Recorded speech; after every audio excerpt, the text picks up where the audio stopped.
রাসূলুল্লাহ জি ইসলাম এনেছেন, এটার কোনো ভার্সন আছে, প্যাটার্ন আছে?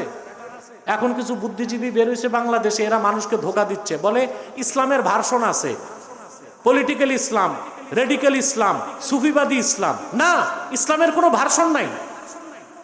আবার অনেকে বলে সুন্নি ইসলাম, শিয়া ইসলাম। নাউজুবিল্লাহ।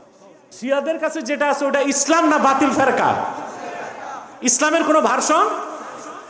মানুষ যেটা বানায় ওইটার ভার্সন থাকে। ইসলাম কি মানুষ বানিয়েছে না আল্লাহ পাঠিয়েছেন? ইসলামের কোনো ভার্সন নাই। পলিটিক্যাল ইসলাম, রেডিক্যাল ইসলাম, সুফিবাদী ইসলাম বলে ইসলামকে ভাগ করা যাবে না। ইসলামী রাজনীতি ইসলামের অংশ, কিন্তু পরিপূর্ণ ইসলাম না। কথা বলে না। চার মাযহাব একমত, আসিয়াসাতুল ইসলামিয়া জুজুল ইসলাম আল্লাযী লা ইয়াতাজাজ্জা। ইসলামী রাজনীতি ইসলামের অংশ, তাই ইসলাম থেকে আলাদা করা যাবে না। অবশ্যই তা হতে হবে খেলাফার পদ্ধতিতে। ইসলামী রাজনীতি পূর্ণাঙ্গ ইসলাম নয়, পূর্ণাঙ্গ ইসলামের অংশ। জিহাদ ফি সাবিলিল্লাহ পূর্ণাঙ্গ ইসলাম নয়, পূর্ণাঙ্গ ইসলামের অংশ। তরিকত, তাসাউফ, ইলমে মারিফত পূর্ণাঙ্গ ইসলাম নয়, পূর্ণাঙ্গ ইসলামের অংশ। ইসলামের কোনো ভাগ নাই, কোনো ডিভাইড নাই, কোনো ভার্সন নাই, কোনো প্যাটার্ন নাই। ইসলাম একটাই, যা আল্লাহ কর্তৃক প্রেরিত, নূর নবীজি কর্তৃক আনিত। আল্লাহর হাবিব আমার নূর নবীজি মুহাম্মদ সাল্লাল্লাহু আলাইহি সাল্লাম যে শরীয়ত পূর্ণাঙ্গ দ্বীন এনেছেন সেটাই ইসলাম, এর বাইরে কোনো ইসলাম না। তাহলে আপনাকে শিক্ষা কি নিব আমরা আজকে এই আয়াত থেকে? যে ইসলামের বাইরে কিছু বিশ্বাস করারও সুযোগ নাই, ইসলামের বাইরে অন্য কোন ধর্ম মতবাদ থেকে ভালো কিছু নেওয়ারও সুযোগ। বলতে পারেন সমস্যা কি? ইসলাম শ্রেষ্ঠ, সর্বশ্রেষ্ঠ। অন্য ধর্মে ভালো কিছু থাকলে নেওয়া যাবে না? যাবে?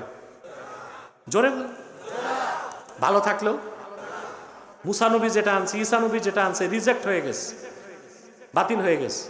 কিন্তু কিছু ভালো জিনিস থাকলে নেওয়া যাবে? বুঝে শুনে বলেন। যাবে না যে দলিল লাগবে। আমি একটা দলিল দিব আর একটা যুক্তি দিব।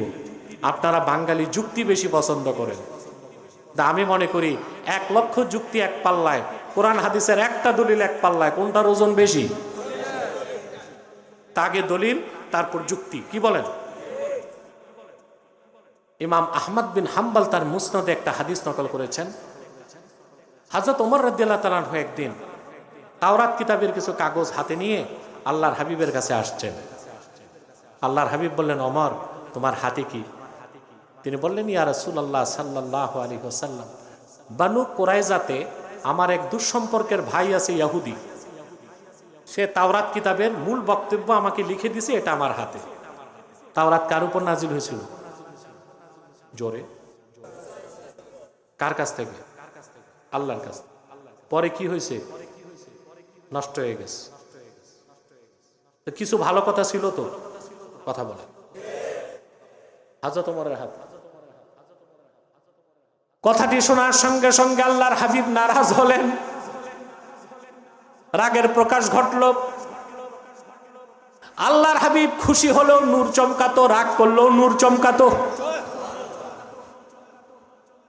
হাদিসের রাবি বলেন, আমি হযরত ওমরকে বললাম, আলা তারাবি ওয়াজহি রাসূলিল্লাহ সাল্লাল্লাহু আলাইহি ওয়াসাল্লাম, ওরে ওমর তোমার এই কথায় আর কাজে আল্লাহর হাবিব কতটুক নারাজ হয়েছেন তুমি কি দেখতে পাচ্ছ না?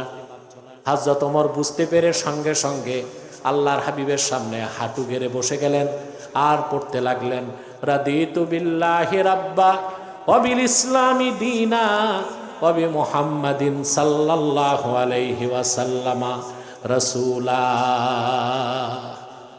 আল্লাহর হাবিবের রাগ কমে গেল। তারপর আল্লাহর হাবিব সাল্লাল্লাহু আলাইহি সাল্লাম একটা কথা বললেন, শুনতেছেন? মনে রাখবেন। আল্লাহর হাবিব বললেন, শোনো তোমরা, লাউ আসবাহা ফীকুম মূসা আলাইহিস সালাম সুম্মা ইত্তাবা'তুমূহু ওয়া তারাকতুমুনি লাদালালতুম। যদি মূসা তোমাদের মাঝে উপস্থিত থাকতো আর তোমরা যদি আমার অনুসরণ বাদ দিয়া মূসার অনুসরণ করতা, তোমরা সব পথভ্রষ্ট নাফরমান হয়ে যেত। এখন আমি আপনাদের কাছে প্রশ্ন করি, আল্লাহর হাবিব মুহাম্মদ সাল্লাল্লাহু আলাইহি সাল্লামের পূর্ণাঙ্গ দ্বীন ইসলাম থাকতে যদি মুসা নবীর আনিত শরীয়ত বা কিতাবের কিছু মানার সুযোগ না থাকে, তাহলে অন্য কোন ধর্ম মতবাদ তন্ত্র থেকে কোনো ভালো কিছু নেওয়া যাবে কিনা? যাবে? একটা উদাহরণ দেই, যুক্তি দিব? ঘুমাচ্ছেন? কে কে ঘুমান? হাত উঠান তো একটু দেখি। একজন পাওয়া গেছে ঘুমাইলে হাত তুলছে কি করে? এটা আসলে ওই যে হুজুগে বাঙালি না বুঝে বাঙালি। হুজুগে বাঙালি না বুঝে বাঙালি। আপনার ওষুধ খান? কথা বলেন। বাংলাদেশে শুধু চাল ডালে ভেজাল না, ওষুধও ভেজাল।